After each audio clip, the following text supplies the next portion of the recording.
Kayu besi rawa sepanjang 17 meter ini disiapkan untuk membuat salib. Melihat panjangnya, timbul pertanyaan, siapakah yang akan disalib? Siapapun itu, pasti sesuatu yang lebih besar dari mereka. Tapi Frankie Woro, Casimilus Awe, dan warga suku Auyu di Papua Selatan ini tak akan melukai siapapun. Mereka memakai salib ini sebagai tanda perlawanan.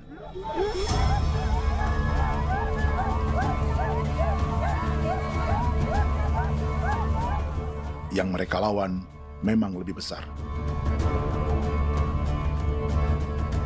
yaitu pemerintah Republik Indonesia. Pemerintah sedang mengincar 2,5 juta hektar hutan orang Papua untuk proyek tanaman industri pangan dan energi.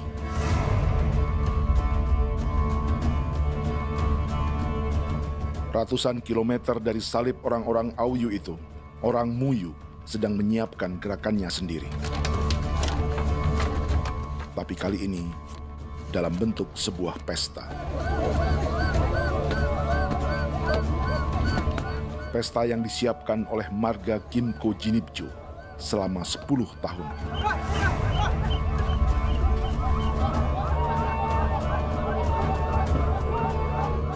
Sosok di marga ini adalah Willem Kimco, orang asli Papua yang tak punya kartu identitas kewarganegaraan manapun.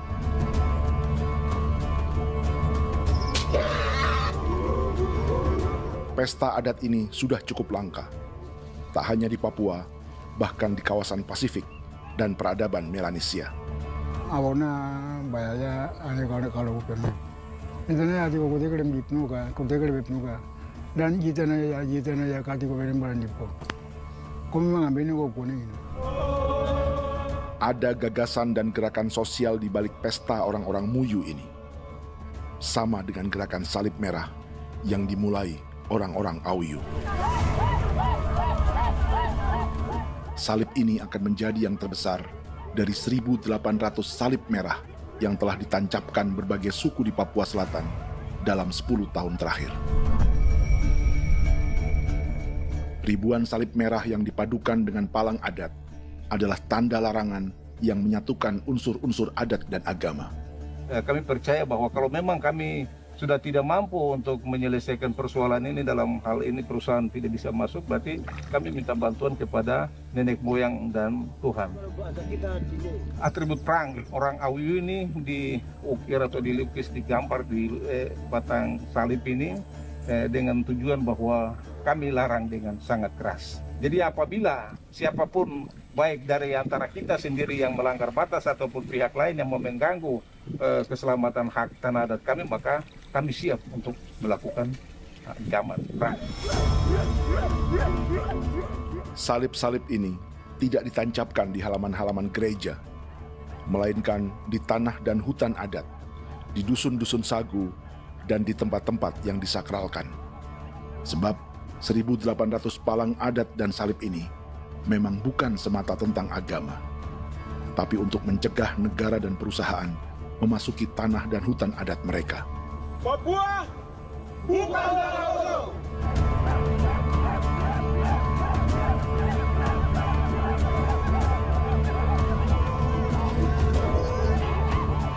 Di zaman TikTok ini, kami ingin menceritakan semua ini lewat film yang pendek.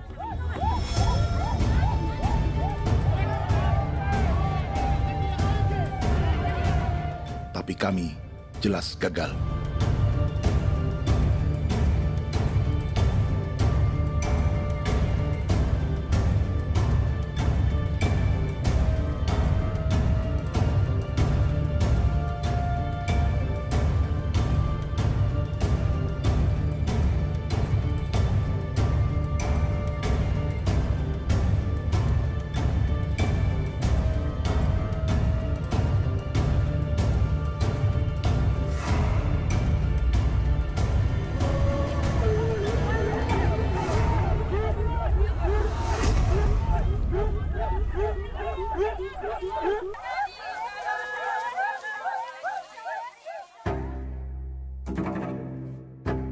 Di planet ini, ada 5 pemilik hutan hujan tropis terluas yang tersisa.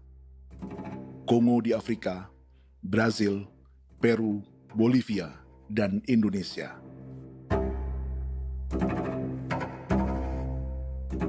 Di Indonesia, satu-satunya pulau yang hutannya masih terjaga adalah Papua, pulau terbesar kedua di dunia setelah Greenland. Lewat sejarah kolonialisme yang panjang, pulau ini kini dikuasai 2 negara. Bagian barat oleh Indonesia yang juga dikenal sebagai West Papua, dan bagian timur menjadi Papua Nugini.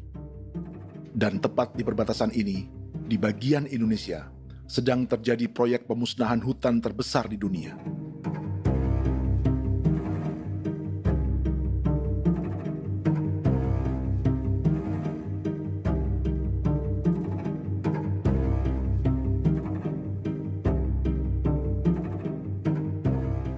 Pemerintah Indonesia sedang membuka lebih dari 2,5 juta hektar hutan untuk sawit, tebu, padi, dan peternakan.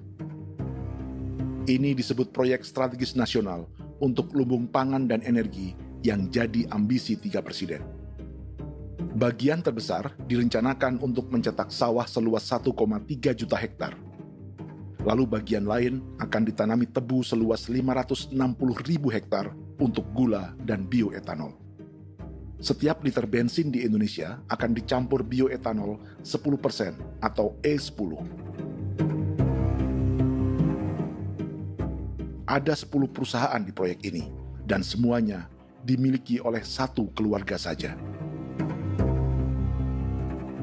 Berikutnya, ada areal sawit seluas 400.000 hektar untuk biodiesel. Targetnya mencampur 50% solar dengan minyak sawit atau B50. Dan terakhir, pemerintah akan membuka peternakan seluas 380.000 hektar. Jadi, apa yang salah dengan proyek pangan dan energi ini? 5 orang Papua dalam film ini akan menjawabnya.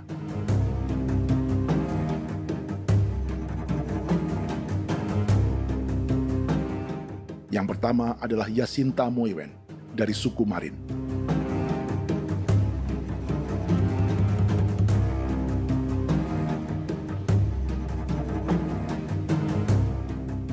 Yasinta dan warga di distrik Ilwayap di Merauke sudah menjadi korban. Hutan dan rawa sebagai sumber pangan dan ekonominya telah dihancurkan. Jalan sepanjang 135 km sedang dibuat, dan di kiri kanannya akan dicetak 1 juta hektar sawah. Mereka sulit menolak atau melawan. Salib sudah digeser, masih datang lagi dengan senjatanya mereka nih. Karena proyek ini juga dijaga tentara. Macam-macam senjatanya.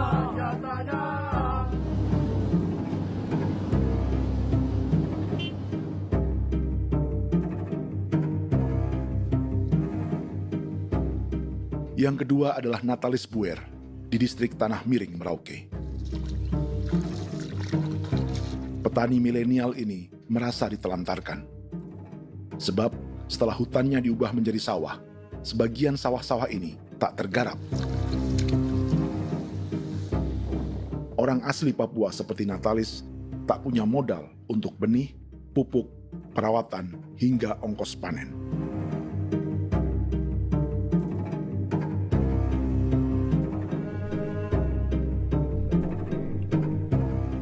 Orang ketiga adalah Vincent Kuipalo dari suku Yenan di distrik Jagebob, Merauke.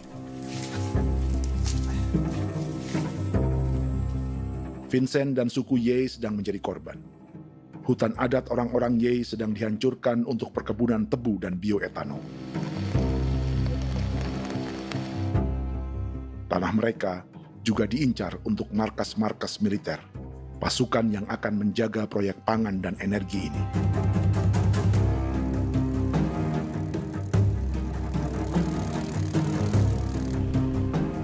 Yang keempat adalah Frankie Woro dari suku Auyu di distrik Fofi, Kabupaten Bovendigul.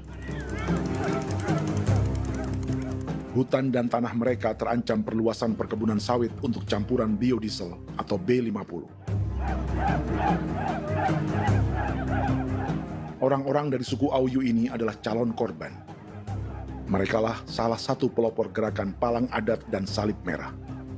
Meski kadang berseberangan dengan gereja yang mereka anggap lebih mendukung pemerintah dan perusahaan. Mereka bahkan sedang merencanakan gerakan yang lebih besar, dengan salib yang lebih besar.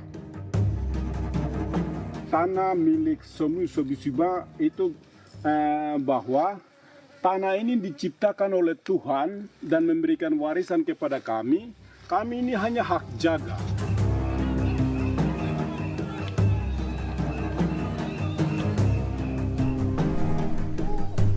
Sosok kelima adalah Willem Kimco dari suku Muyu di Bovendigul.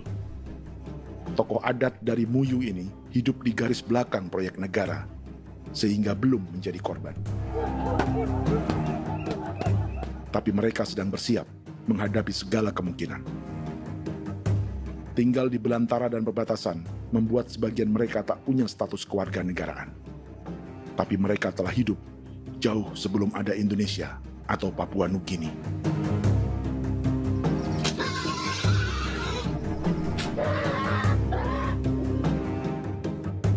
Kelimanya mewakili jutaan orang asli Papua yang sedang terancam eksistensinya. Jika kita merasa kepunahan peradaban Neanderthal di Eropa, Aztec dan Inca di Amerika, atau aborigin di Australia adalah sejarah masa lalu, film ini menceritakan bagaimana pemusnahan sebuah bangsa dan kepunahan sebuah peradaban sedang terjadi di masa hidup kita. Kepunahan bukan karena kerusakan lingkungan dan ruang hidup semata, juga karena dihantam 60 tahun operasi militer.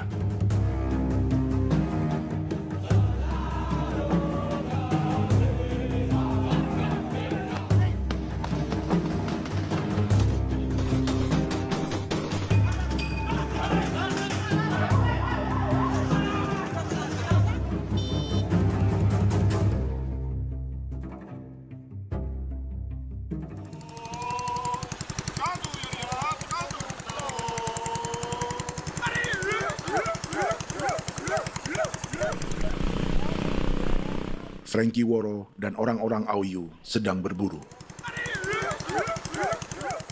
Tapi lokasi perburuan mereka mulai dikuasai perusahaan perkebunan sawit.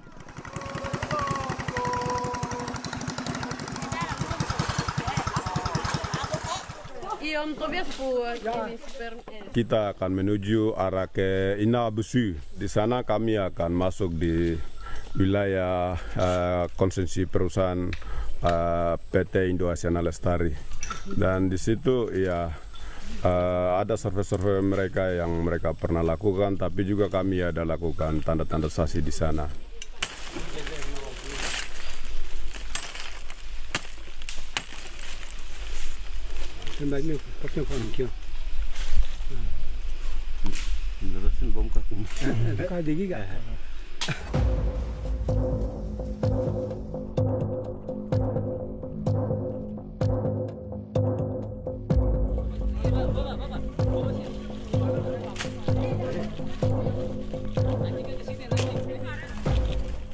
Dapat dengan yang induknya, tapi karena induknya dia lari dan terlambat kerja, akhirnya yang bisa kita dapat dia punya anak ini saja.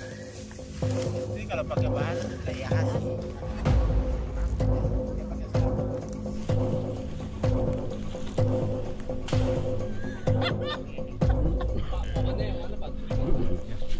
Pohon ini pohon bitanggur, dia punya kayu ini kita biasa gunakan untuk kerja perahu, dan juga kulit depu getanya itu kita pakai untuk kerja ini, panah-panah ini lem, jadikan lem ini, panah-panah.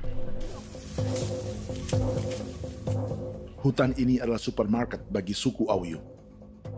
Juga lumbung pangan atau bank untuk menyimpan deposito kekayaan alam. Hutan juga tempat yang penuh dengan sejarah suku, situs budaya, dan tempat-tempat sakral.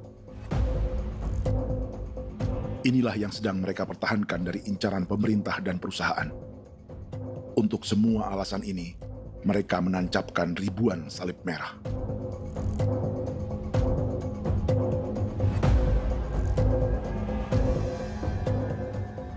Tapi dari kampung, warga suku Auyu memberi kabar pada Frankie tentang intimidasi oleh aparat negara agar mereka melepas tanah ke perusahaan sawit dan berhenti memasang palang adat dan salib merah. Ada beberapa titik yang saya sudah siap, tetapi di sini emergensi dari saya, terutama di Kampung Sokanggon, PT Damai Timber.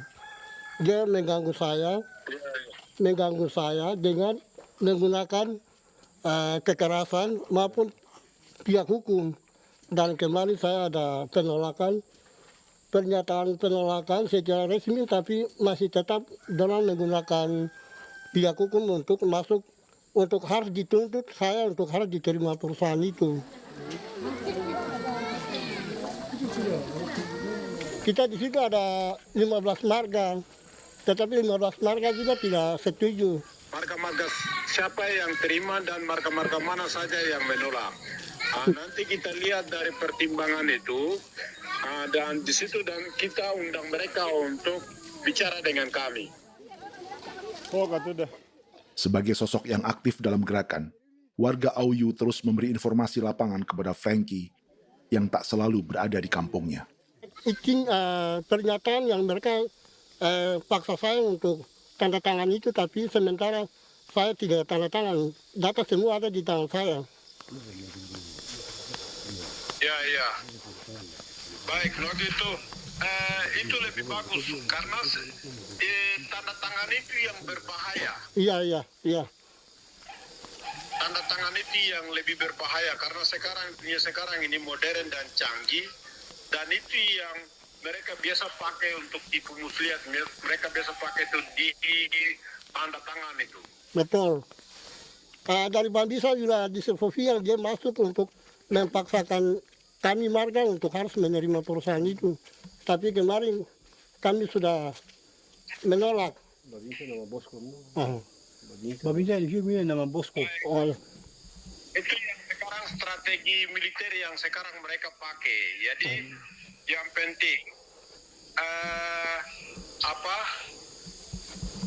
masyarakat itu yang benar-benar mau menolak siap dukung ketua marga siapa yang nanti tampil. Ini adalah peta konsesi sawit untuk biodiesel dalam proyek strategis nasional. Dan di distrik Fofi inilah orang-orang Auyu hidup dari sungai dan hutan. Tapi Frankie di Bovendigul masih lebih beruntung. Setidaknya dibandingkan Yasinta Mowien di Merauke yang sudah kehilangan hutan dan rawanya.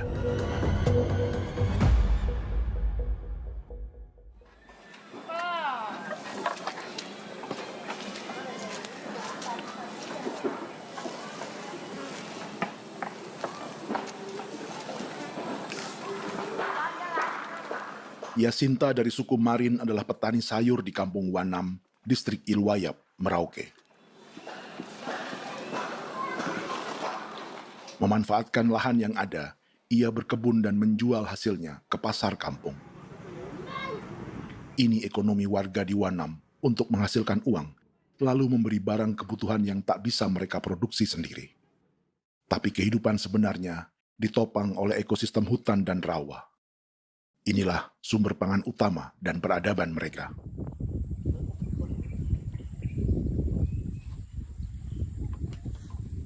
Namun ketenangan ini diusik ketika tiba-tiba pada Mei 2024, di Pelabuhan Wanam datang ratusan alat berat untuk proyek pangan dan energi pemerintah.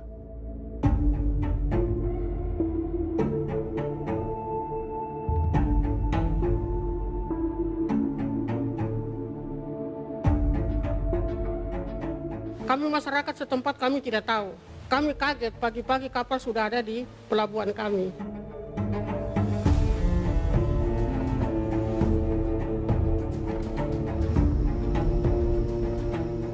Yasinta Mowien atau Enrika Gebze dan warga lainnya tak pernah diajak bicara atau dimintai pendapat. Seakan-akan Papua adalah tanah kosong. Kita suka kaget yang dong bawa turun alat berat dong bawa turun, kita kaget masyarakat. Dorang subongkar itu kayu-kayu.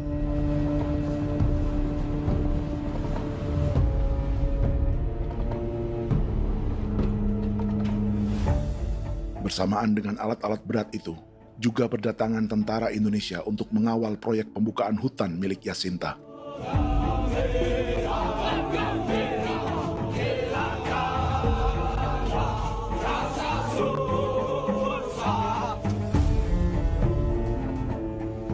Ribu alat berat didatangkan dari Cina ke Papua oleh perusahaan bernama John Lin Group sebagai kontraktor pemerintah. Ini disebut sebagai pesanan eskavator terbesar di dunia dengan nilai 4 triliun rupiah. Misinya membuka hutan dan rawa milik orang Marin, salah satunya untuk membangun jalan sepanjang 135 km. Sementara di kiri kanannya akan dicetak sawah yang ditargetkan seluas 1,3 juta hektar. Jalan berupa garis lurus ini bukan rute tradisional ekonomi masyarakat. Jalan ini akan menghubungkan kawasan perkebunan sawit dan tebu di sebelah timur, juga untuk mobilisasi pasukan militer. John Lin Group adalah perusahaan yang dimiliki Andi Samsudin Arsyad atau yang dikenal dengan Haji Isam. Sebagian orang mengenalnya sebagai pengusaha yang hobi balapan mobil.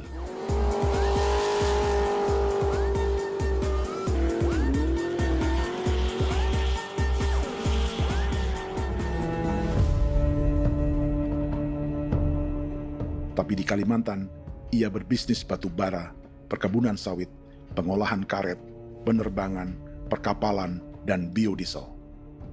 John Lin Group kini juga menjadi pemilik perkebunan tebu dan pabrik gula terbesar di Indonesia. Sayapnya melebar dari Kalimantan hingga ke Bombana, Sulawesi Tenggara. Perkebunan tebu, pabrik gula, dan industri bioetanol inilah yang juga sedang dikembangkan di Papua. Foto ini adalah momen ketika Isam bersama kerabatnya, Menteri Pertanian Amran Sulaiman dan Menteri Pertahanan Syafri Samsudin meluncurkan program biodiesel atau B50 di Kalimantan Selatan. B50 artinya setiap 1 liter solar, 50%-nya akan dicampur minyak sawit. Perusahaannya, PT John Lin Agroraya, menjadi salah satu pemainnya.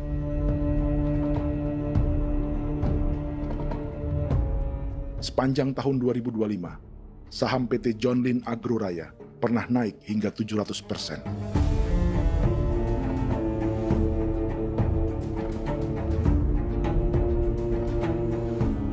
Perusahaan sawitnya yang lain, PT Pradiksi Gunatama, sahamnya bahkan pernah naik 4.000% hanya dalam 1 tahun. Dari harga saham ini saja, nilai kekayaan keluarga Isam diperkirakan mencapai 100 triliun rupiah lebih, menjadikannya salah satu keluarga terkaya di Indonesia dan salah satu pemain penting industri bioenergi.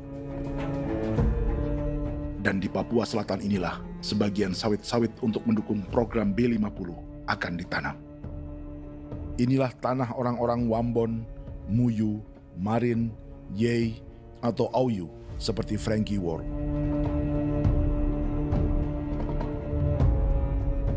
Haji Isam pernah menjadi tim kampanye nasional Presiden Joko Widodo dalam pemilu 2019 saat melawan Prabowo. Bintang Mahaputra Utama diberikan kepada Saudara Andi Syamsuddin Arsyad. Beliau berjasa luar biasa dalam mendorong pertumbuhan ekonomi daerah maupun nasional. Setelah menjadi presiden, Prabowo memberi gelar kehormatan Bintang Mahaputra Utama pada Isam.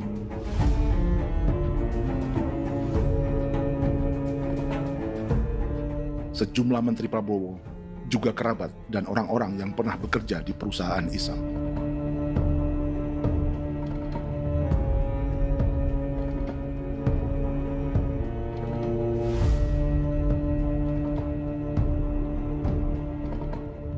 Lawan sebesar inilah yang sedang dihadapi Jacinta di kampung Wanam, Merauke.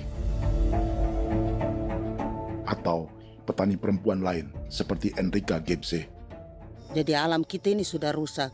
Jadi kita itu biasa jalan dari sini tuh harus pasang jerat di situ, harus cari makan di situ lagi. Itu tempat-tempat itu pasang-pasang jerat, tempat babi, rusa, sekarang sudah tidak ada lagi.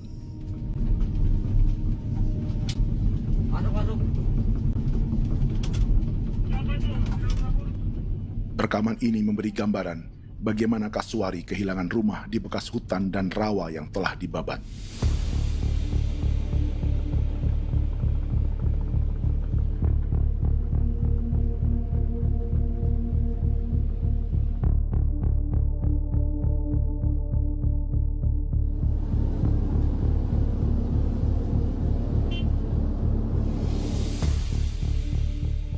Keterlibatan tentara dalam proyek pangan dan energi di Papua memakai dalih bahwa ancaman terhadap negara kini tak hanya perang secara militer, tapi juga melalui pangan dan energi. Kementerian Pertahanan pun terlibat karena proyek ini dianggap operasi militer selain perang. Jadi tugas kamu adalah menjaga sumber cadangan pangan nasional. Macam-macam senjatanya, Proyek ini menambah panjang alasan mempertahankan kehadiran tentara di Papua dalam 60 tahun terakhir. Saat ini, jumlah tentara Indonesia di Papua mencapai 56.000 personel, atau ada 1 tentara untuk setiap 100 orang Papua. Bandingkan dengan rata-rata nasional, di mana hanya ada 1 tentara untuk 696 penduduk Indonesia. Itu belum termasuk polisi. Artinya, 1 orang Papua dijaga lebih banyak senjata dari rata-rata penduduk Indonesia. Tanah dan hutan diambil secara sepihak untuk kepentingan pembangunan batalion dan bandar antariksa. Ini bentuk perampasan masyarakat. Penolakan kehadiran markas-markas militer terjadi di sejumlah tempat di Papua. Tak hanya karena trauma dan ketakutan, juga karena mengambil tanah-tanah adat.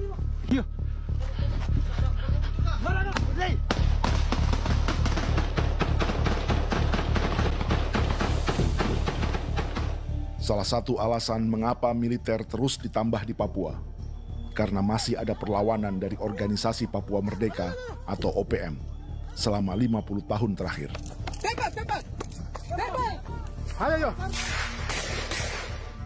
Tapi kekuatan militer OPM diperkirakan hanya 1.430 personel dan 360 pucuk senjata. Selebihnya, mereka menggunakan senjata tradisional.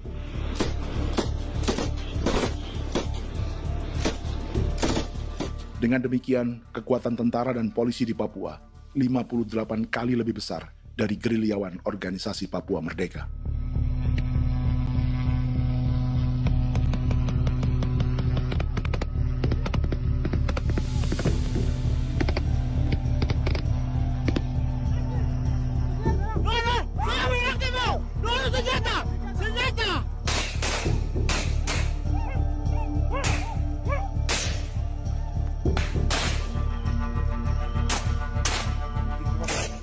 Sebagian tentara berada di garis depan pertempuran, tapi sebagian besar lainnya terlibat operasi non-tempur menjaga proyek pemerintah dan investor swasta. Seperti Batalion Infanteri Teritorial Pembangunan di distrik Jagebob, Merauke ini. Lokasinya bersebelahan dengan konsesi lahan tebu untuk gula dan bioetanol milik PT Murni Nusantara Mandiri. Baik perusahaan maupun markas militer, keduanya mengambil hutan milik suku Ye dari marga Kuipalo. Tapi dorong datang, tanam ini saja di sini, tanam papa nama ini. Victor Kuipalo menunjukkan apa yang terjadi. Jadi kita juga kaget ini. Nah, kalau ini papa nama ini memang, ini papa nama ditanam tapi bukan haknya mereka yang ini. Ini hak kami di sini, hak dusun kami, marga Kuipalo yang punya hak dusun ini. Setelah memasang patok, alat berat mulai bekerja untuk membangun markas militer di tanah orang Ye.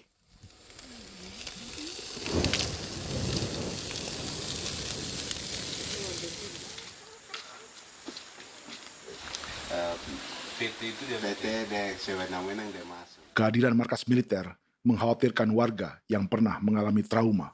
Takut kenapa? Kalau macam yang awal macam sekarang bu kampung hidup ini kan aman. Terus kenapa harus didirikan korem di sini? Bukankah dengan adanya Korem semakin aman ada tentara di sini? Kalau untuk kampung kayaknya tidak bisa aman kalau ada tentara, paling masyarakat dipukul itu ini. Kalau kampung hidup begini malah saya sejahtera dan saya punya masyarakat. Apa pernah ada pengalaman buruk sebelumnya dengan tentara di daerah sini?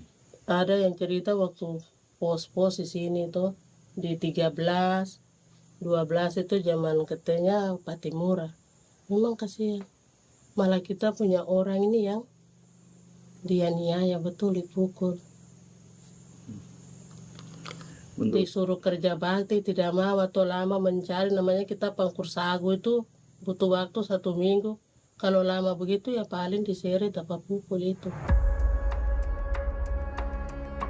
Operasi militer Indonesia di Papua dimulai tahun 1962 lewat Operasi Trikora. Tapi perlawanan bersenjata pertama di Papua baru dilakukan tahun 1965 di Manokwari. Nanti tanggal 1 Mei jam 12.30 pemerintahan di Irian Barat mutlak akan jatuh di tangan.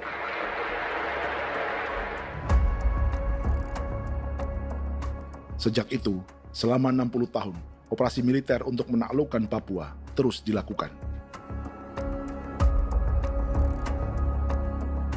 Salah satu operasi militer paling berdarah adalah Operasi Wibawa untuk memenangkan Indonesia dalam jajak pendapat tahun 1969. 643 orang tewas di Paniai. Lalu disusul 4.146 korban tewas antara tahun 1977 hingga 1978.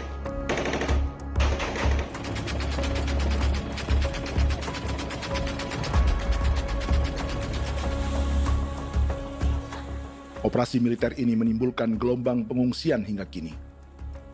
Dewan Gereja Papua mencatat 103.000 orang menjadi pengungsi pada tahun 2025 dan nyaris tak diberitakan media-media Jakarta.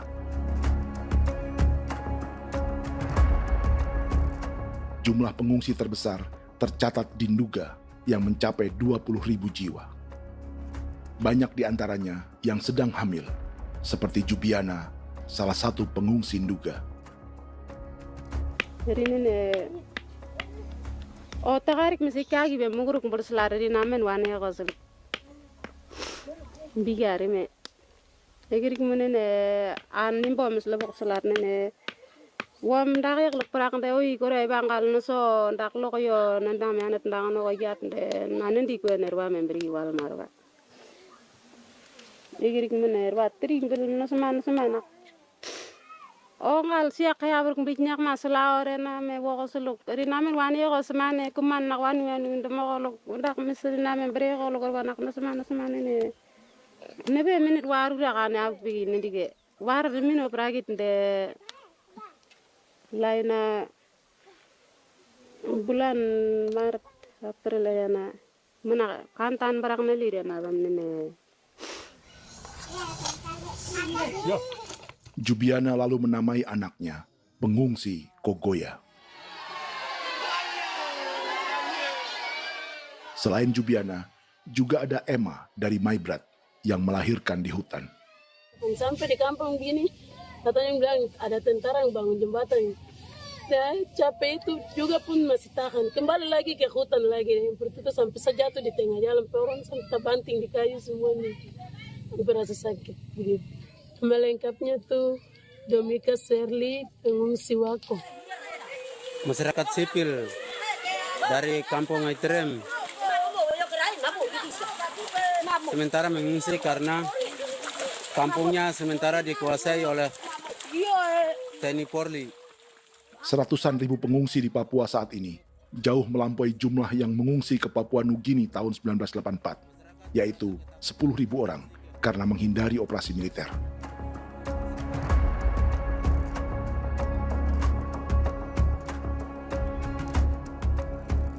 Bersamaan dengan operasi militer, eksploitasi sumber daya alam Papua juga dilakukan sejak masuknya tambang emas dan tembaga Freeport pada tahun 1967.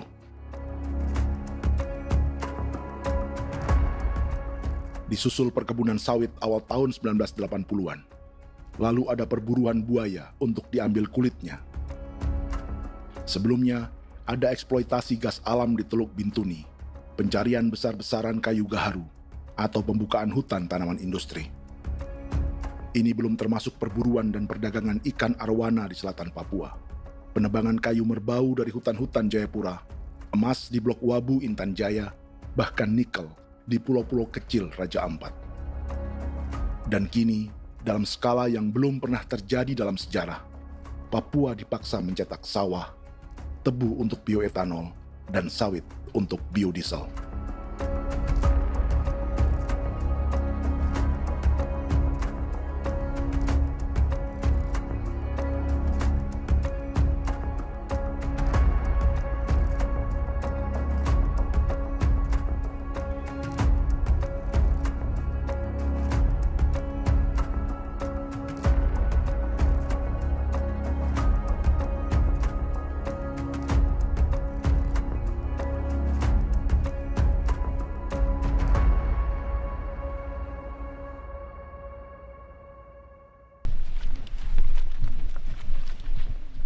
Inilah yang sedang menimpa keluarga Vincent dan Victor Kuipalo di Merauke. Hutan mereka diambil untuk markas militer dan industri perkebunan, PT Murni Nusantara Mandiri. 1 dari 10 perusahaan yang diberi konsesi untuk menanam tebu dan memproduksi gula serta bioetanol seluas 52.000 hektar.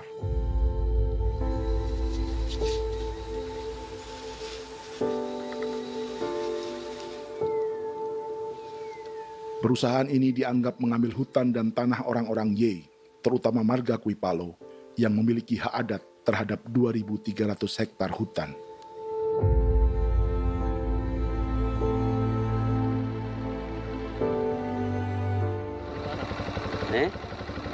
Tentara? Tentara. Oh iya, tentara.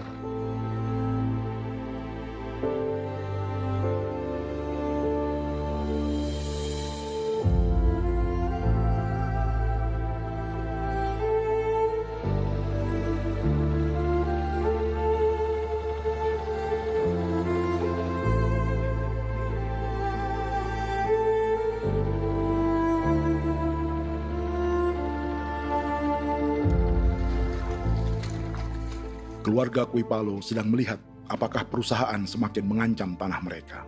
Dan kekhawatiran itu terbukti. Iya, makanya tadi saya bilang ini dari sini saja dekat ini sudah masuk di dalam ujung lapang ini. Ini hutan, yang ini hutan yang dorong ada bongkar sekarang ini. Ini sudah punya alat sudah dekat ini. Dekat sekali ini. Ini di sini. Nacau, kelapa itu yang jalan lama, jalan setapak ini. Dari udara, terlihat alat-alat berat semakin mendekati tanah orang-orang Ye, marga Kuipalo.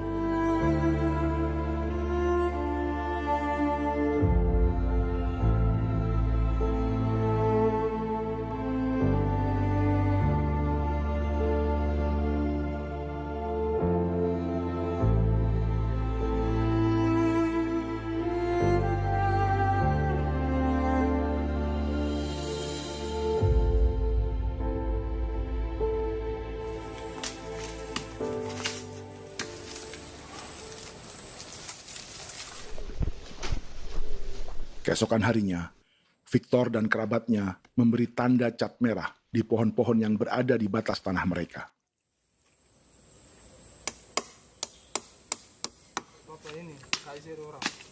Tapi tanda peringatan adat ini tak diindahkan perusahaan.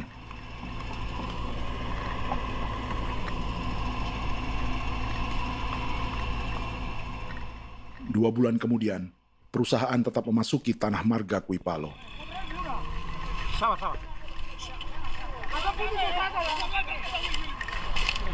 Kami manusia, kau lihat. Sudah sakit hati sekali saya kata adik. Ini sama baik ini kalau pikiran berubah lagi hari ini. Kami juga punya tangan, hanya beda rambut. Mister itu juga. Woi, buka. Sudah tidak.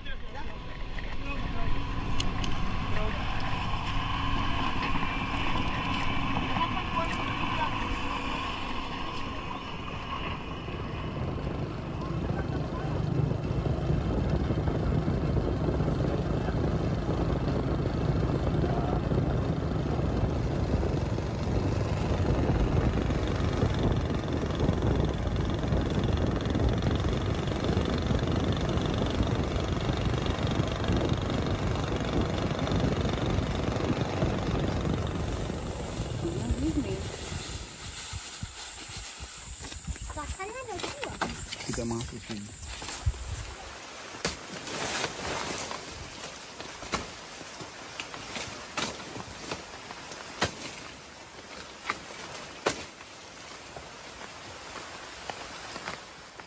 Jadi ya untuk itu seperti saya katakan tadi, apakah lebih baik kita tidak usah ada kan atau bagaimana, kita pisahkan, pisahkan dari negara ini kan, jangankan tuh. Saya kemarin bicara sama Daniel, datang sama saya dengan persoalan Kodam ini, saya bilang Pak Daniel kalau lebih baik saya ngungsi ke Papua Nugini. Dia bilang, aduh Bapak jangan begitu. Ya memang kalau tidak bisa menghargai kami, lebih baik pilihan yang itu yang saya memilih. Lebih baik saya pindah dari sini. Saya mengungsi ke Papua Nugini, di negara tetangga. Masih di laut. Apa? Ada ini.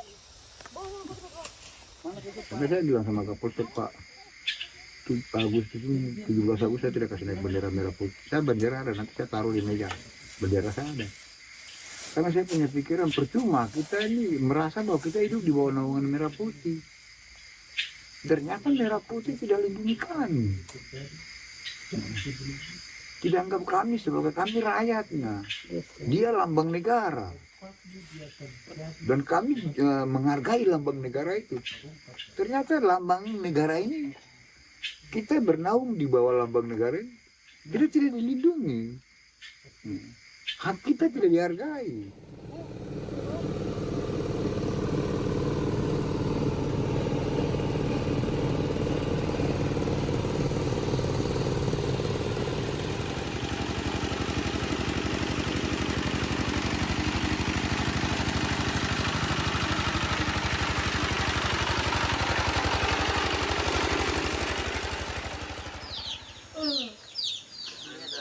Marga Kuipalo dari suku Ye terus mendapat teror dan intimidasi agar melepas tanah mereka yang hanya dihargai Rp300.000 per hektar.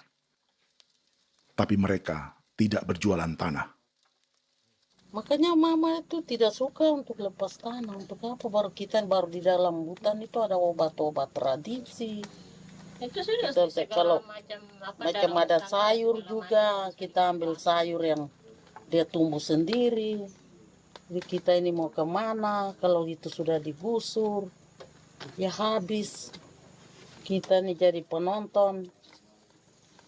Jangan sampai kita ini duduk minta di jalan. Jadi kita tidak mau seperti itu. Makanya tanah itu kita tidak melepas. Tapi mungkin orang lain tuh dia senang saja. Lebih baik saya pegang uang merah dulu. Saya bisa beli-beli itu ini.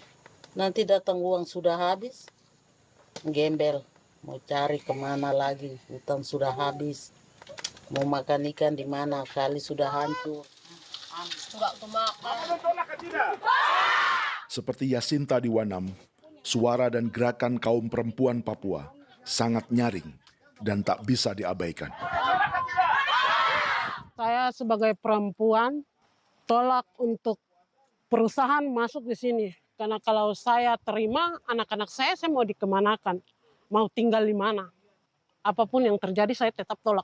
Demi tanah ini saya akan berjuang, demi saya punya anak-anak. Yang katanya mengutamakan anak Papua, nyatanya yang kerja kebanyakan ya orang-orang Jawa. Saya sendiri orang Jawa, tapi bukan mau bicara yang tidak-tidak. Memang kenyataannya seperti orang-orang Papua itu diterbelakangkan, kurang diutamakan, gitu.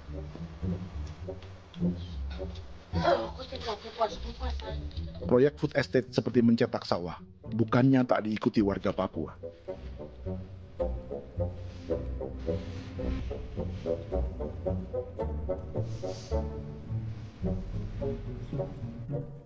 Salah satunya Natalis Buer di distrik Tanah Miring, Merauke.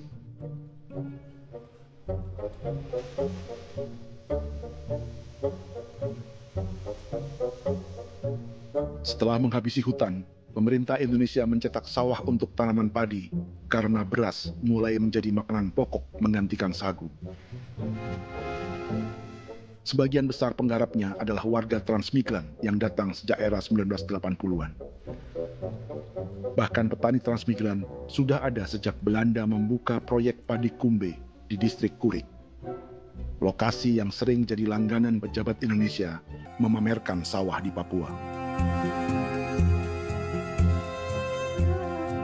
Tapi Natalis juga ingin belajar menanam padi atau bersawah.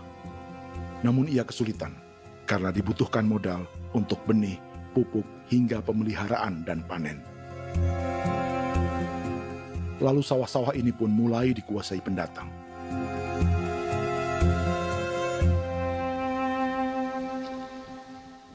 Tapi sejauh ini di kampung kami ini yang saya lihat memang ada kelompok kami punya di sini yang sudah tergabung dalam Gapoktan, kemudian masuk dalam optimalisasi lahan. Tapi baru saya anak asli yang punya lahan di sini. Mereka tidak punya. Pemerintah dalam hal ini adalah Kementerian Pertanian bersama-sama Kementerian Pertahanan yang dalam hal ini pada garis di bawahnya adalah TNI Angkatan Darat memberikan support yang maksimal kepada masyarakat khususnya di Merauke dalam rangka. Saya kemarin habis 9 juta.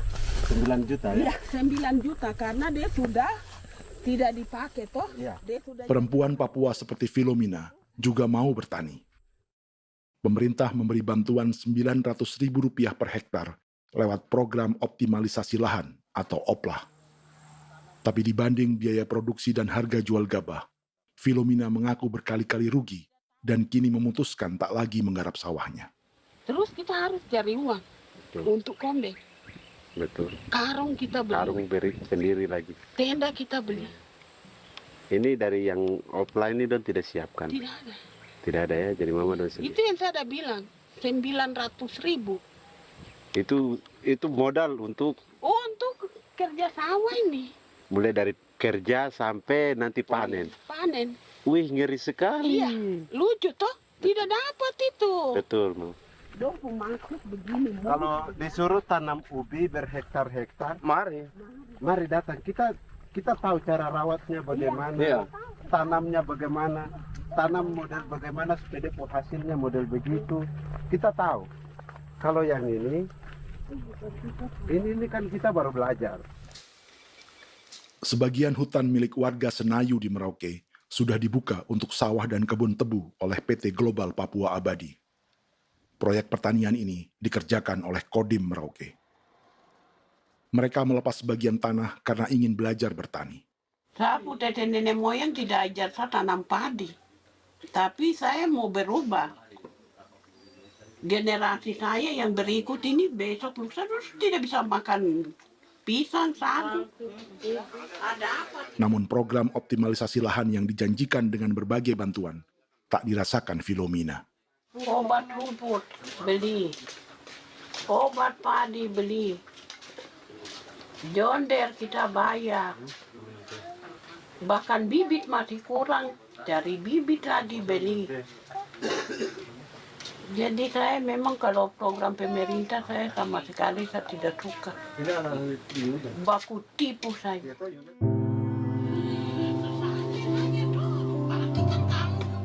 Mereka merasa ditinggalkan sendiri, jatuh bangun belajar bertani padi. Sementara sumber pangan dan air yang semula mudah didapat, kini telah berganti sawah dan kebun tebu.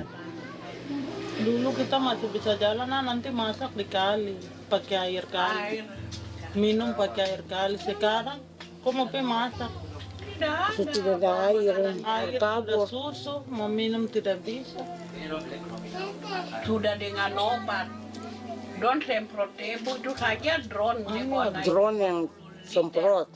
Saya lihat di itu. Jadi kita bukan drone yang terbang di atas untuk disemprot.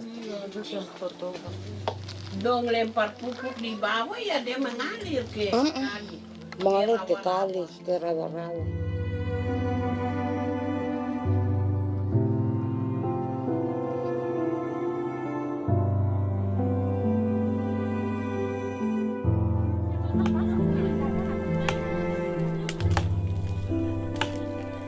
Seperti pertanian sawah bagi orang Bali atau Toraja, Bagi orang Auyu dan suku-suku lainnya di Papua Selatan, sagu juga bukan semata tentang pangan.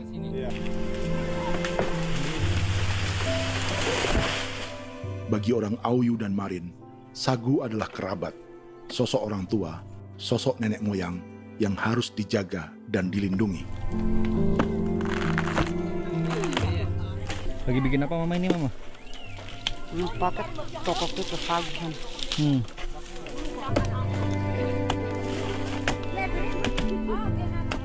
Kami diingatkan oleh leluhur, sagu itu tidak boleh digusur dan tidak boleh diganggu dengan cara apapun, dan di dalam rangka kepentingan apapun tidak boleh. Kamu harus bela, bahkan sampai nyawa pun harus menjadi taruhan demi membela keselamatan penggerakkan sagu di atas tanah ini.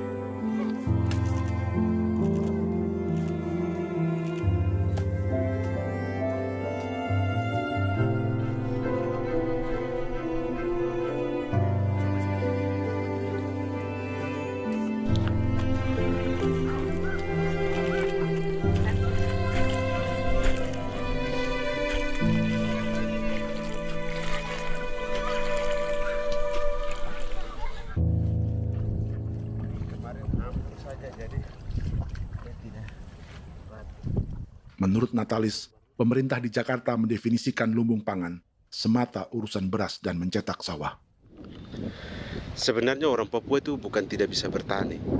Kami tanam ubi itu bagian dari pertanian. Nah, pertanian yang dimaksud oleh pemerintah itu harusnya selalu itu kalau bisa pemerintah harus spesifikkan pertanian apa yang dimaksud, pertanian tanam padi atau pertanian tanam ubi, petasan dan lain-lain. Ini yang harus dispesifikkan dulu. Begitu, sehingga tidak menjustifikasi kami orang asli Marin bahwa kami tidak bisa bertani, bukan. Kami buka kebun besar-besar di sana, bahkan bermeter-meter, ratus-ratus meter pakai sekop, bukan pakai ekskavator, tapi ini pakai skop. Itu pertanian, begitu.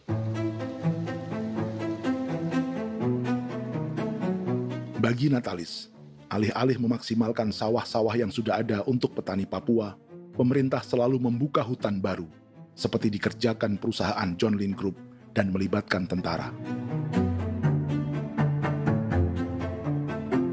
Padahal, sejarah keterlibatan militer dalam proyek food estate atau cetak sawah adalah sejarah kegagalan yang bertubi-tubi 4 presiden selama 30 tahun terakhir.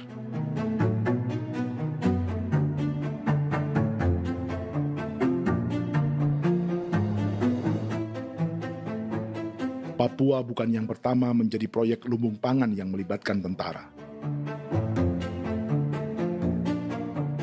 Kalimantan telah menjadi korban 30 tahun sebelumnya.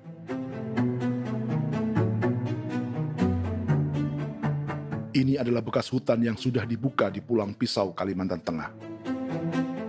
Tahun 1996, di era Presiden Jenderal Soeharto, ia menghabisi 1 juta hutan di lahan gambut untuk mencetak sawah demi memenuhi ambisi swasembada beras, bukan swasembada pangan. Hutan tropis Kalimantan dihabisi dalam skala yang belum pernah terjadi dalam sejarah. Di bawah rezim militeristik, tak ada yang berani melawan keinginan Soeharto, termasuk orang Dayak seperti Kuneng. Nggak bisa dihalangi itu. Nggak boleh dihalangi. Ya kalau ada kata-kata aja menghalangi, sudah kita diseret ke kepolisian dulu. Atau bisa langsung di PKI-kan. Iya, di PKI-kan gitulah. Jadi kita tuh nggak berani apa-apa dulu tuh. Apa maunya aja.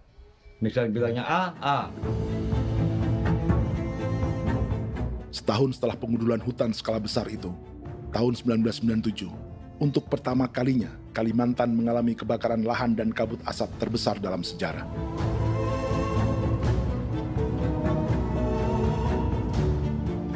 Sebagai ilustrasi, ini kondisi kabut asap tahun 2015.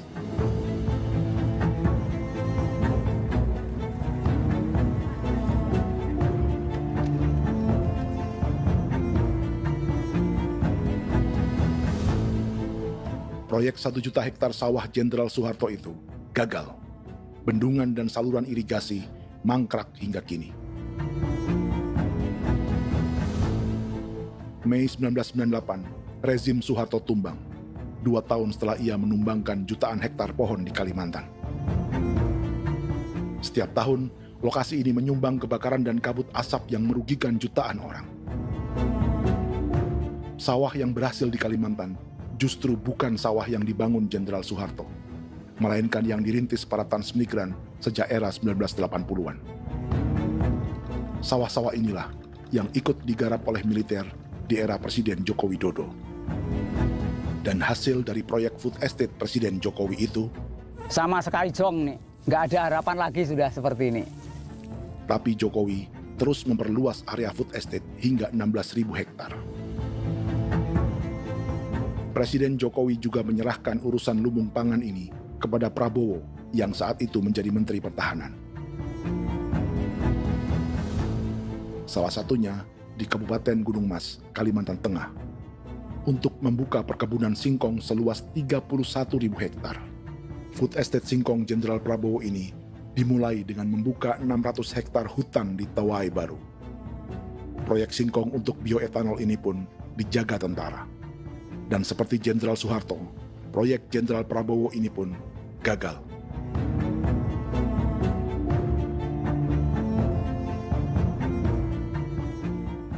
Dengan reputasi ini, Joko Widodo dan Prabowo justru sedang membuka 2,5 juta hektar di Papua.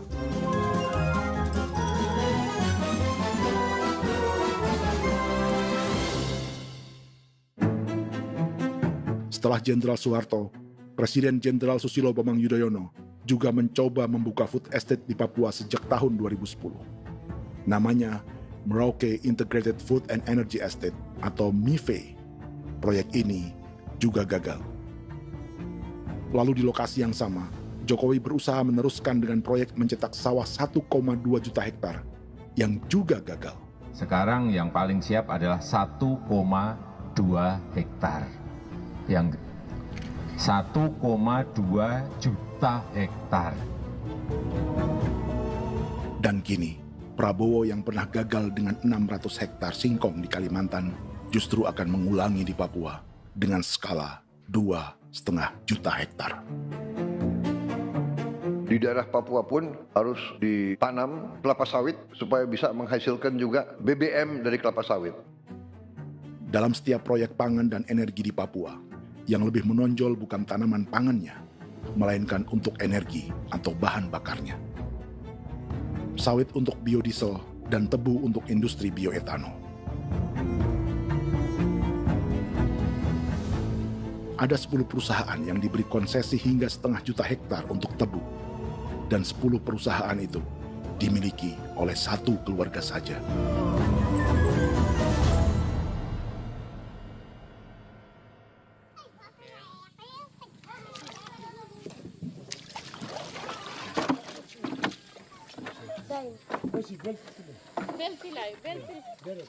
Para perempuan Auyu di Bovendigul akan berangkat memancing. Priska Beni membantu menyiapkan perahu.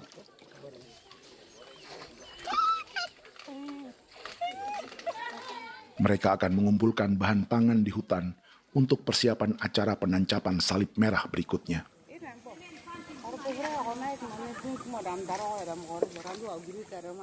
Priska sudah mengambil posisi memancing.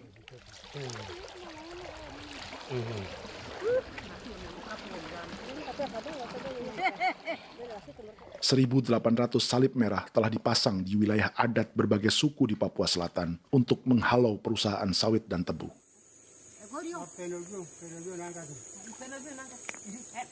Maria Tebung yang paling muda datang membawa hasil. 2 ekor ikan gastor alias gabus toraja. Sebagai generasi Z, pendidikannya sampai sekolah dasar.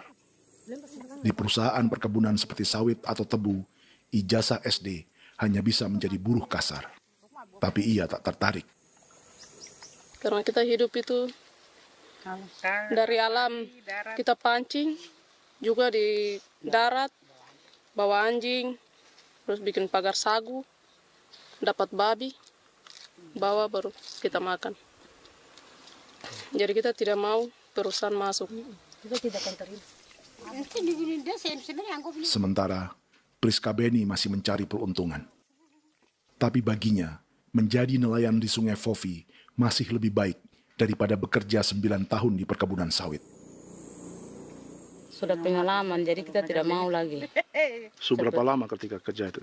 Selama di sana. 9 tahun di sana. 9 tahun? Saya baru pulang dari perusahaan. Selama 9 tahun kerja di sawit, bisa punya rumah kah? Atau Tidak. motor kah? Tidak. Johnson kah? Tidak.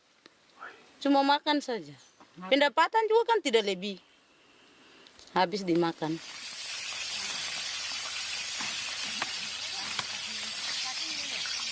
Satu minggu libur berapa hari? Tidak libur. Minggu tetap kerja? Tetap kerja. Tidak bisa ke gereja? Hari Minggu kerja. Hari Minggu juga kerja. Dia tidak mengenal agama perusahaan itu. Di grup perusahaan sawit Korindo, Priska digaji 2 juta rupiah per bulan dan tinggal di mes karyawan. Tapi gaji itu dipotong bahan makanan atau BAMA rata-rata 1 juta rupiah setiap bulan. Korindo adalah grup perusahaan yang salah satu usahanya adalah hutan tanaman industri dan sawit di Bovendigul dan Merauke. Di Papua, mereka memakai bendera PT Tunas Sarwa Ema. Perusahaan ini pernah memberi bantuan pada Keuskupan Agung Merauke.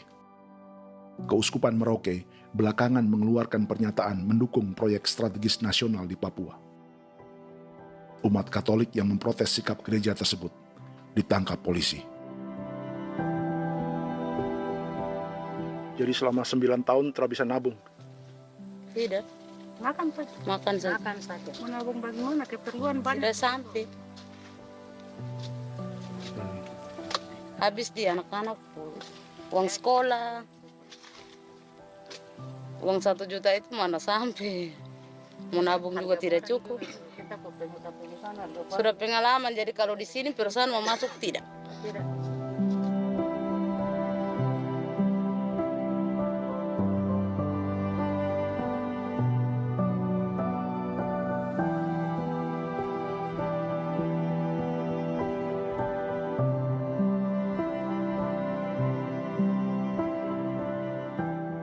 Dan menu makan siang seperti ini agaknya sulit bagi buruh sawit atau tebu yang digaji 2 juta rupiah per bulan. Generasi Z seperti Maria Tebung atau generasi milenial seperti Priska Beni punya matematika ekonominya sendiri. Sawit untuk biodiesel atau tebu untuk bioetanol tak akan ada bedanya bagi mereka.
Perkebunan tebu 1,5 juta hektar di Merauke adalah ide 3 presiden untuk menggenjot penggunaan bioenergi sebagai campuran bahan bakar fosil.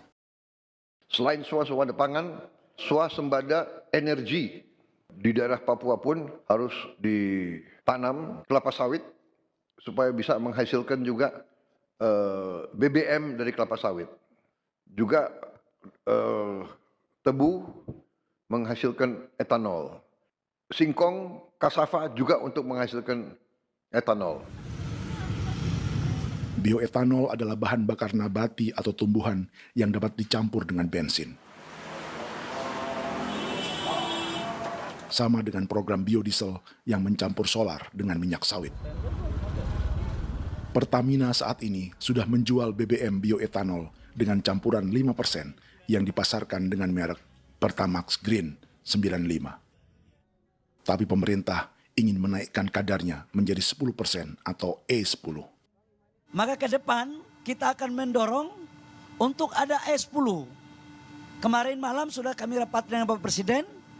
Bapak Presiden sudah menyetujui untuk direncanakan mandatori 10% etanol. Idenya untuk mengurangi ketergantungan pada bahan bakar fosil yang diimpor dan menimbulkan polusi.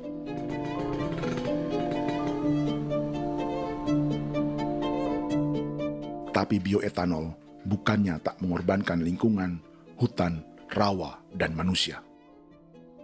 Karena program E10 membutuhkan 7,3 miliar liter bioetanol, maka lahan yang dibuka untuk menanam tebu bisa mencapai 1,3 juta hektar. Sementara saat ini, luas perkebunan tebu di Indonesia hanya 500 sampai 600 ribu hektar.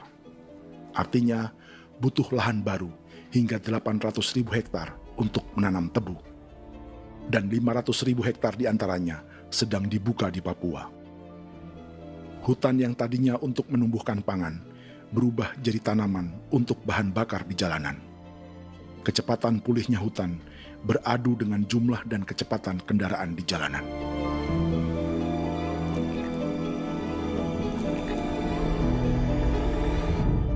Dahaga terhadap energi tak pernah bisa dipuaskan. Setelah minyak sawit untuk biodiesel, dunia kini merambah singkong, jagung, dan tebu untuk bioetanol. Benua Amerika, Eropa, sebagian Afrika, hingga separuh Asia kini mulai memakai bioetanol sebagai campuran bahan bakar.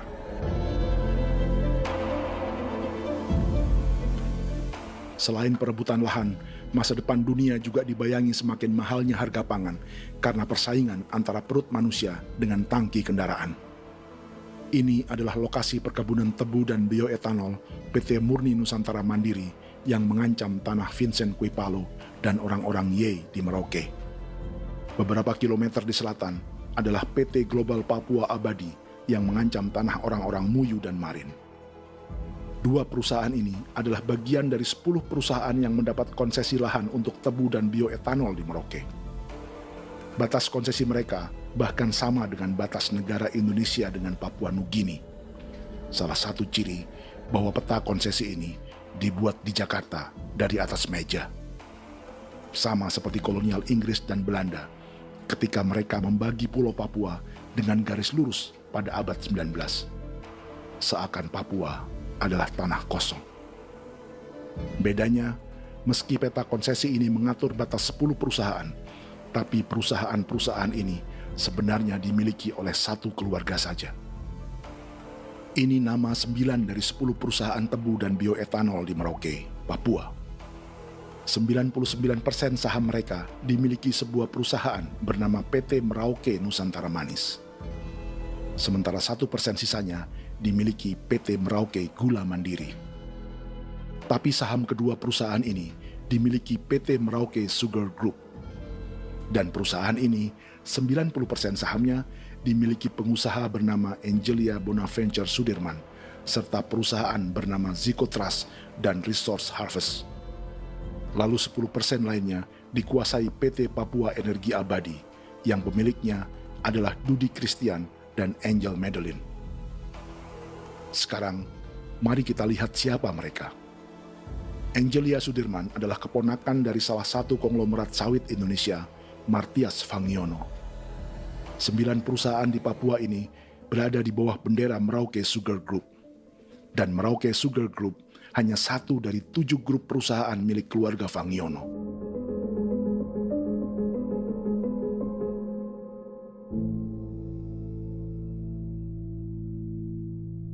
Ini Martias Fangiono. Seperti Haji Isam, Martias selama ini dikenal sebagai pengusaha sawit yang kini merambah bisnis tebu dan bioetanol. Ini momen saat penanaman perdana tebu di Merauke bersama Presiden Joko Widodo Juli 2024. Di sini juga ada anak Martias Fangiono, yaitu Wirastuti Fangiono. Wirastuti adalah salah satu yang menonjol dari keluarga Fangiono. tahun 2025, Forbes mencatatnya sebagai konglomerat termuda dengan kekayaan 23 triliun rupiah yang mengendalikan 2 grup usaha, FAP Agri dan Surya Dumai Industri. Keduanya adalah perusahaan sawit dan biodiesel. Anak dan bapak ini adalah investor utama bagi Jokowi dan Prabowo untuk proyek tebu dan bioetanol di Papua. Sementara yang ini adalah Martua Sitorus, pemilik raksasa agribisnis dunia, Wilmar International, yang juga memegang konsesi sawit di Papua lewat berbagai perusahaan. Tapi Martua kini memakai bendera baru, yaitu KPN Corporation atau Karunia Prima Nastari. KPN inilah yang memiliki kelindan bisnis dengan keluarga Fangiono untuk proyek tebu Merauke. Apalagi grup Wilmar yang didirikannya juga pemain gula utama di Australia. Tahun 2010, Wilmar membeli 100% saham perusahaan gula terbesar Australia, Sucrogin. Akuisisi senilai 1,5 miliar dolar Amerika ini langsung menjadikan Wilmar pemain tebu terbesar kelima dunia. Sebagian bibit tebu yang ditanam di Merauke adalah varietas yang dikembangkan Lembaga Riset Gula Australia atau Sugar Research Australia. Sugar Research Australia lalu menjalin kontrak pengembangan bibit dengan PT Global Papua Abadi milik Fangiono. Tapi masalahnya, Sugar Research Australia adalah badan publik yang tugasnya memajukan petani tebu dan sebagian dananya berasal dari pajak warga Australia. Itu artinya, warga Australia membiayai pengembangan bibit tebu untuk investor dan pemerintah Indonesia. Dokumen ini menunjukkan bahwa lembaga yang dibiayai warga Australia itu pernah memiliki kontrak penyediaan bibit dengan PT Global Papua Abadi milik keluarga Fangiono. Kontrak itu baru berakhir pada November 2024. Artinya, saat Presiden Jokowi dan keluarga Fangiono menanam bibit tebu pada Juli 2024 ini, kontrak itu masih berlaku. Nama lain dalam keluarga ini adalah Siliandra Fangiono, yang pada tahun 2024 dijuluki Raja Sawit Termuda dengan kekayaan 39 triliun rupiah dalam catatan Forbes. Ia mengendalikan grup First Resources. Secara umum, keluarga Fangiono memiliki 20 perusahaan di Sumatera, 32 perusahaan di Kalimantan, 1 di Jakarta, 2 di Singapura, dan 25 perusahaan di Papua. Di Papua, perusahaannya tersebar dari Sorong, Mapi, hingga Merauke. Para politikus dan pejabat Indonesia terus membesarkan konglomerasi, meski Martias Fangiono pernah divonis 1,5 tahun penjara karena kasus pembalakan liar dan kebun sawit ilegal tahun 2007. Sementara tahun 2022, Wilmar terlibat kasus korupsi ekspor minyak sawit dan divonis mengembalikan kerugian negara 11,8 triliun rupiah. Tumpukan uang ini disebut sebagai pembayaran dari grup Wilmar yang diterima secara simbolis oleh Presiden Prabowo pada Juni 2025 lalu. Tapi peran raksasa biodiesel dan bioetanol dunia ini belum akan surut di Indonesia. Bahkan sebaliknya. Sebuah dokumen presentasi bisnis dari Wilmar International Limited pada tahun 2010 ini bisa menjadi petunjuk. Presentasi ini bagian dari proses pembelian 100% saham raksasa tebu Australia, Sucrogin. Dalam presentasi ini, Wilmar mengaku ditawari konsesi lahan 200.000 hektar di Papua, atau dulu disebut Irian Jaya, untuk menanam tebu. Dengan penerbangan hanya 2,5 jam dari kantor Sucrogin di kota Townsville ke Merauke, Wilmar akan mengawinkan bisnis gula dan bioetanolnya menjadi pemain dunia. Dan lokasi yang diincar oleh Wilmar adalah distrik Ilwayap di Merauke, kampung halaman Yasinta Moiwen. Dan persis disinilah, 14 tahun kemudian, ribuan eskavator John Lynn Group milik Haji Isam mulai membuka hutan sebagai kontraktor pemerintah. Presentasi dan gagasan ini dibuat oleh Wilmar pada Juli tahun 2010.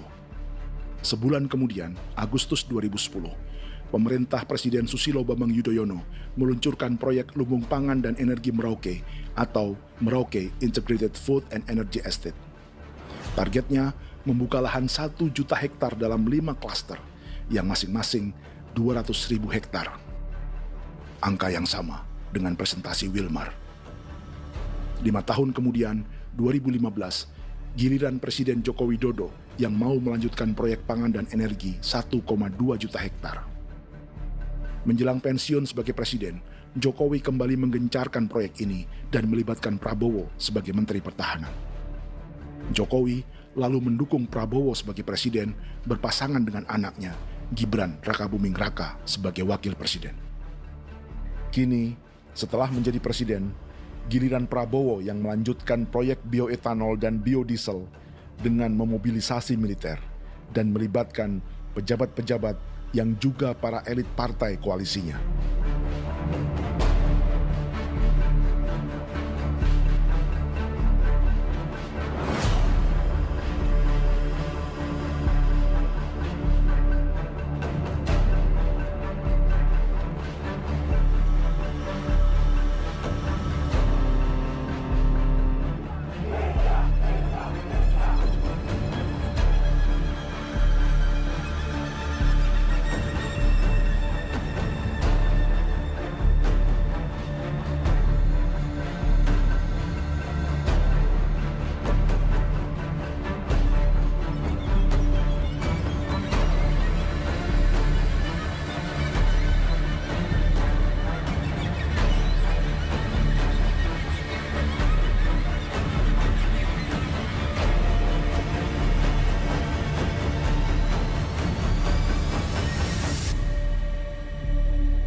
...300 tahun lalu, hutan-hutan di Pulau Jawa dalam waktu singkat berubah menjadi perkebunan tebu di bawah rezim kolonial Belanda. Orang Jawa menjadi buruh dan petaninya dipaksa menanam tebu. Dari kolonialisme dan politik tanam paksa itu, Belanda memperkaya negara dan para investornya. Tak puas membuka hutan untuk perkebunan di Jawa dan Sumatera, kolonial Belanda menanam tebu hingga di Suriname dan mengerahkan ribuan orang Jawa sebagai buruh pada tahun 1890. Inggris yang sudah menguasai negara seluas India dan Papua Nugini pun masih menanam tebu jauh di tengah Samudra Pasifik, di tanah orang-orang Fiji. Lalu memindahkan puluhan ribu orang India menjadi buruh di sana. 200 tahun sebelumnya, ratusan ribu orang Afrika bahkan diperbudak untuk bekerja di perkebunan-perkebunan tebu Spanyol dari selatan Eropa hingga Karibia, Kuba, atau Jamaika. Jika dulu tebu menjadi gula atau emas putih, kini cerita kolonialisme tebu berlanjut di Papua untuk bahan bakar nabati atau bioetanol. Dan seperti semua cerita tentang kolonialisme, akan ada yang berpesta dan ada yang membayar. Dalam setiap cerita pesta kolonialisme, baik di Jawa, Karibia, atau di Papua, selalu melibatkan para elit lokal, dari pejabat, perwira, hingga agamawan. Tapi dalam setiap kolonialisme, juga selalu ada cerita tentang mereka yang mempertahankan diri dan melawan.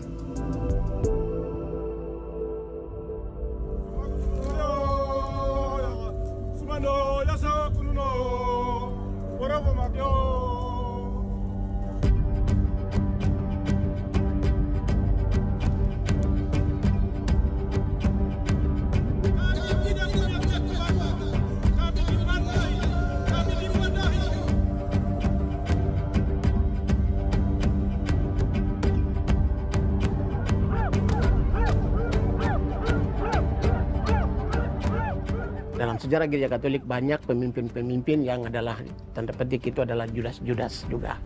Jadi itu sudah pasti karena itu adalah manusia. Satu sisi sebagai manusia dalam perjalanan digoda, apalagi ada dalam posisi-posisi jabatan ya mungkin banyak tawaran-tawaran lain, lalu disitulah terjadi pergeseran keberpihakannya kepada misi gereja tadi itu untuk umat, untuk mereka yang tertindas. Orang kirim eksavator, orang kirim tentara, orang kirim polisi. Pukul kami bukan pencuri, kami tidak pernah mencuri orang barang. Kami tidak pernah menangis ke orang lain. Kami tidak pernah menangis ke kita bapak mama, kami menangis kepadamu. Tuhan kami lemah. Mesti datang di dalam ini hijau kuiera. Orang datang ke bangsa kami, ke wilayah kami untuk kasih habis kami.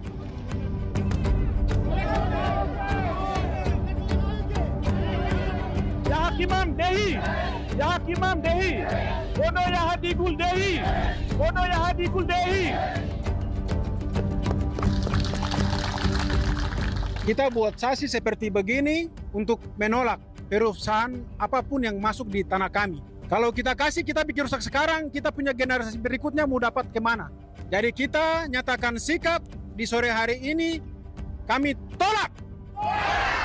Apa yang dilakukan pemerintah untuk PSN adalah kejahatan. Pemerintah bagian dari kejahatan, aktor perusak dan pembunuh terhadap negara, terhadap alam, hutan, terhadap manusia. Jadi negara jadi aktor pembunuh. Jadi Pilatusnya siapa? Negara, pemerintah Jakarta ini. Tanah Wiu bukan tanah kosong. Masyarakat adat kami masyarakat. Perusahaan tolak. Lihat asal.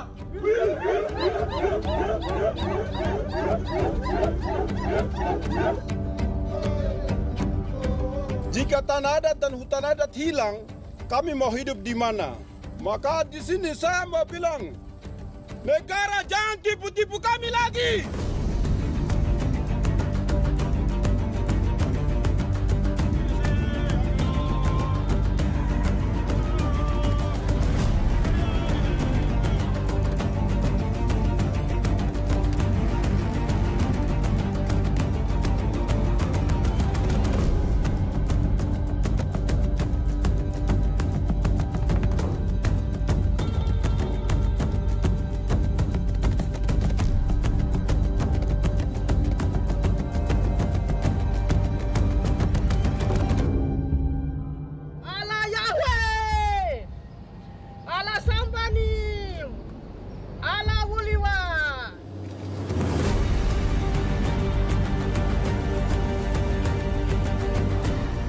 Kalau kami dianggap orang Papua itu bagian daripada Republik ini, tolong hargai kami. Dengan adanya PSN, PT John Hindrup yang sudah menerobos tanah kami dan hutan kami, merusak alam kami. Itu yang kami datang ke Jakarta jauh-jauh dari Papua. Kami mau bersuara kepada Bapak Presiden Prabowo Subianto, di mana keadilan untuk masyarakat Papua. Tolong lihat masyarakat Papua yang sudah mati. Kami bersepakat menyatakan, 1. Gereja-gereja di Indonesia mendukung masyarakat adat yang menolak proyek strategis nasional di tanah Papua. 2. Gereja-gereja di Indonesia menolak militerisme dan otoritarianisme di Indonesia.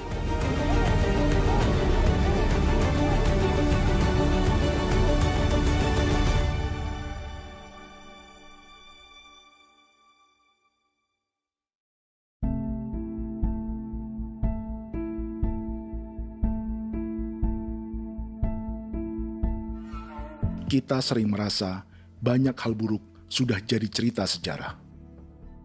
Dan kita sekarang hidup lebih baik, lebih beradab, atau mustahil melakukan kejahatan seperti di masa lalu. Kita tidak lagi menghukum mati orang dengan memenggal kepalanya. Kita menembaknya atau menyuntik racun agar tertidur dan mati. Tapi ada hal-hal yang tak berubah. Salah satu pembantaian yang kuat di ingatan kita adalah kejahatan Nazi atau genosida di Rwanda. Padahal pembantaian juga sedang terjadi di masa kita, seperti di Gaza, Palestina. Penghancuran sebuah peradaban seperti Indian di Amerika atau aborigin di Australia juga kita anggap masa lalu. Sekarang kita merasa lebih baik dan lebih toleran. Padahal proses penghancuran bahkan pemusnahan yang sama sedang terjadi terhadap bangsa Melanesia di Papua. Begitu juga dengan praktik kolonialisme. Kita merasa penjajahan seperti dilakukan Portugis, Inggris, atau Belanda sudah menjadi sejarah. Dan Indonesia tidak mungkin menjajah. Padahal itulah yang sedang terjadi dan dirasakan di Papua.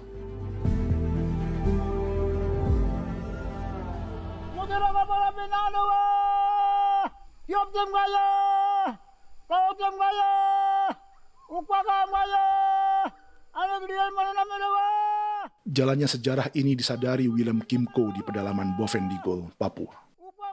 Hidup terpencil dan tak tersentuh urusan negara bukan berarti selalu aman.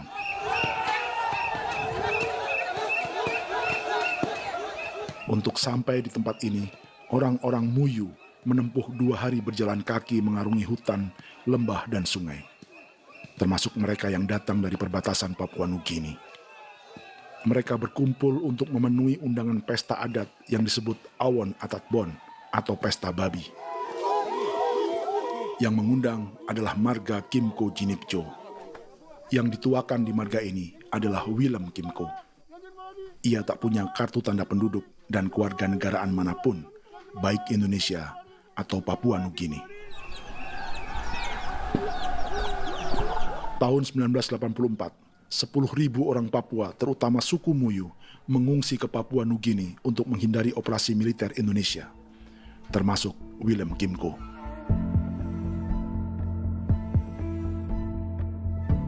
Apa yang membuat pesta adat ini istimewa? Apa bedanya dengan acara serupa yang dihadiri pejabat, tokoh agama, LSM, atau yang direkam oleh kru televisi dan konten kreator? 18. Pertama, untuk membuat pesta babi, orang Muyu perlu persiapan selama 10 tahun. Sebab, babi-babi yang akan jadi bagian dari pesta ini tak boleh dibeli, alias harus dipelihara sendiri. Babi-babi ini bukan bantuan pejabat pemerintah, gereja, atau LSM.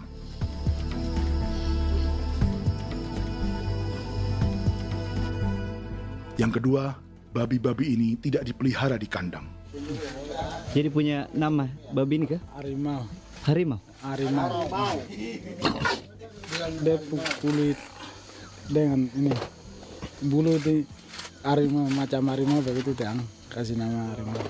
Setelah diberi nama, mereka dilepas liarkan di hutan sejak kecil. 10 tahun kemudian, jika tiba saatnya pesta, para pemburu akan mencari mereka di dalam 479 hektar hutan milik marga Kimco. Suku atau marga lain tak akan mencurinya di hutan, karena mereka sudah punya babi dan wilayah masing-masing. Itu artinya, mereka harus tetap menjaga dan mempertahankan hutannya, agar babi-babi bisa hidup. Demikian juga dengan lahan pangan mereka, yang menumbuhkan sagu, keladi, atau aneka sayuran.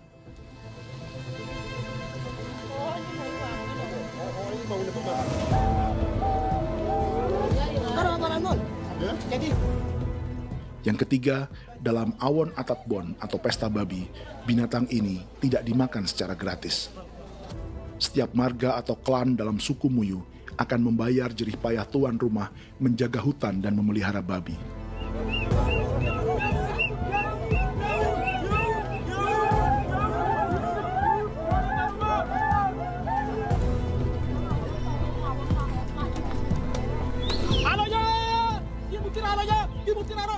Ini seperti arisan untuk menjaga budaya dan lingkungan. Bagian dari budaya dan ekonomi timbal balik yang ditandai dengan siklus memberi dan menerima.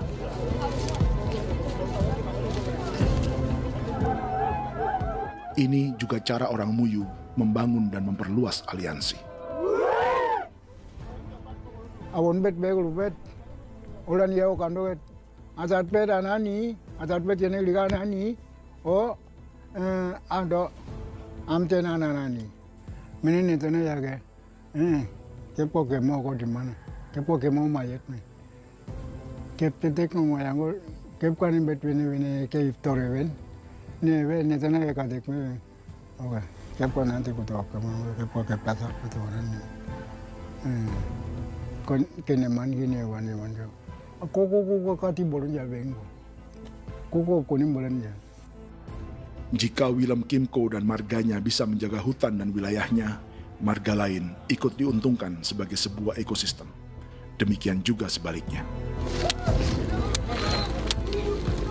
Alasan keempat, mengapa pesta babi ini memiliki tempat khusus dalam peradaban orang Muyu, karena Willem Kimco khawatir peradaban mereka akan punah, menyusul ancaman terhadap ekosistem dan hutan. Setiap marga atau klan harus mengkonsolidasi diri dan membangun aliansi.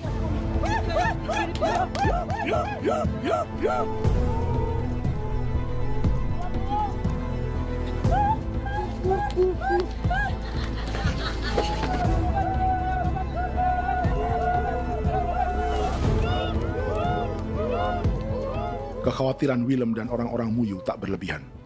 Ruang hidup mereka bersinggungan dengan proyek bioetanol dan biodiesel pemerintah Indonesia. Mereka juga tahu apa yang telah dan sedang menimpa suku lain seperti Auyu di Bovendikul atau Yainan dan Marin Anim di Merauke.